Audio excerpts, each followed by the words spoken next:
Hello and welcome back. Today I thought I would just share with you a mistake I made yesterday morning that might help you with your own image making. So this is the mistake image, and what I don't like about this is I think the movement was much too sharp. So this is the ICM at the bottom. This is now looking at just the first layer. You can see how sharp my movement was and it wasn't straight. So when I'm ICMing trees, I do like a nice straight line. And obviously here we have a wibbly wobbly tree and a line, and the line you can see across horizontal is where I stopped moving quite suddenly. So that sudden jolty stop has created that effect. The reason this has happened is because I wasn't stable in my body. I've got two dogs with me and I was trying to keep up with them because they weren't listening to me, and I turned around and I was trying to do this quickly, and there's nothing worse. So my shutter speed was too fast for this. I think I was on about a second at this point where I needed longer. And I needed longer because I was on the iPhone using the app.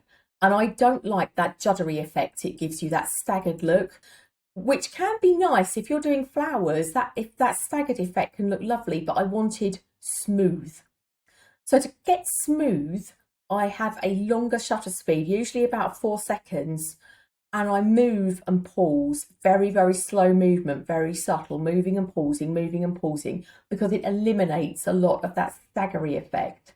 So I've moved far too fast, unstable, and then paused suddenly or stopped suddenly. And that's given us this sharp line at a funny angle and a sudden pause. Not a pretty effect. I don't like it. It might not matter to some people. There is no right and wrong. It's art. So it's entirely up to you. And it is your body movement painted into the image. But for me, it wasn't really what I was looking for. Then I decided to have a few more goes. And one of the other ones that I got when I came home was this one. So let me just turn this mask off. I did it deliberately, pushing into the frame. And the reason that I did it on purpose was I noticed how lovely this light and shadow is coming in across the forest floor.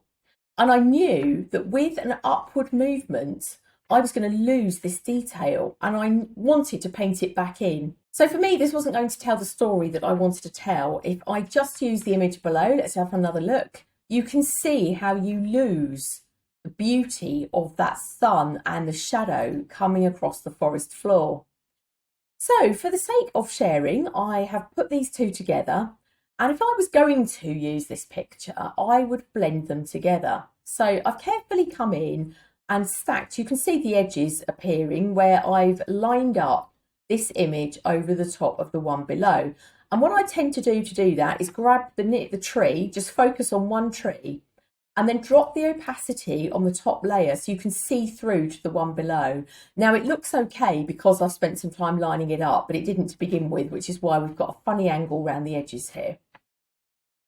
So the next thing you want to then do is grab a mask. So that's down here at the bottom of your layers panel, if you're not sure, the little square with the circle in the middle. That gives you a mask. Leave the brush tool, make sure you've got black selected over here on your colour panel. And so if you've got colours appearing in here and you want to get back to the black and white, your foreground and background colours, if you just hit D, that will give you back black and white, and then hit X to toggle backwards and forwards between the two. As you can see, I've then just painted out black across the top here. So painted completely black over the top. So we're then looking at the trees underneath, the soft, blurry trees. So you can see there's the blurry trees, they don't change. But we've now got the bottom coming in from the forest floor. I've left these at 100%. I probably would adjust it a little bit. The next thing I did, I kind of wanted them to blend a little bit more, because having the softness of the trees and then this being a little bit sharper, it's still blurry, it's still pushed in, and you can see the staggery effect of the app, which I don't like. So I kind of wanted to get rid of that. So to do that, I've created a stamp layer, which is the next one above. So I'm going to show you how to do that. We'll ignore the layer above. What I've done is hit Command, Option, Shift and the letter E because I'm on a Mac. And that would be Control, Alt, Shift and E if you're on a PC. And that gives you then a layer which has gathered all the information together on the layers below. You can see it here. I'll just call it Stamp. And what I would then do, let's make it a smart object. I'm going to come to Filter other high pass, and I'm going to create high pass mask. Now, if you want to create a high pass mask, what it does is grab the edges of the detail in the image and sharpen them. It will always appear mid-grey once you've applied the high pass. If we turn it off, you get back to your stamp layer, turn it back on, there's your high pass. So it's going to leave it like that grey because grey is Photoshop's neutral, it needs blending. So we need to use either overlay or soft light to blend this. You can see overlay is always more contrasty. I'm going to grab soft light. Looks awful. And the reason it looks awful is because we've now grabbed the things we don't want to highlight, i.e. my wonky lines. So here's the trick.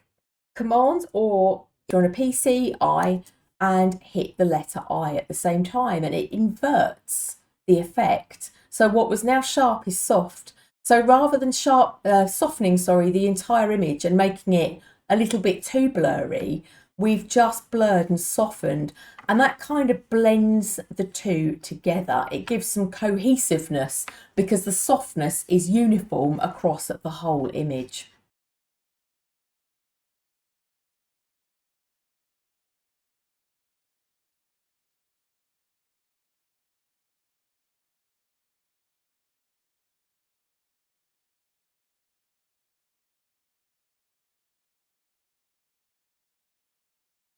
Okay, so this was the image that I liked. I've walked, if we just turn it off for a moment, if you notice the pathway through these trees, there's a kind of walkway, and this is where I'd come up and then looked back. So it kind of really highlights the value of looking behind you. And when I walked a little bit further on, that's the same path through the trees. The only difference is I've walked, so I was probably stood about here, and now I've just come out onto what is the main track. The reason you're seeing light here is because this is the main track through the enclosure. So now we have the green showing. I absolutely love colour. So that is one long exposure. That was 4 or 5 seconds. So to give this effect, I've got both knees on the floor. I'm kneeling.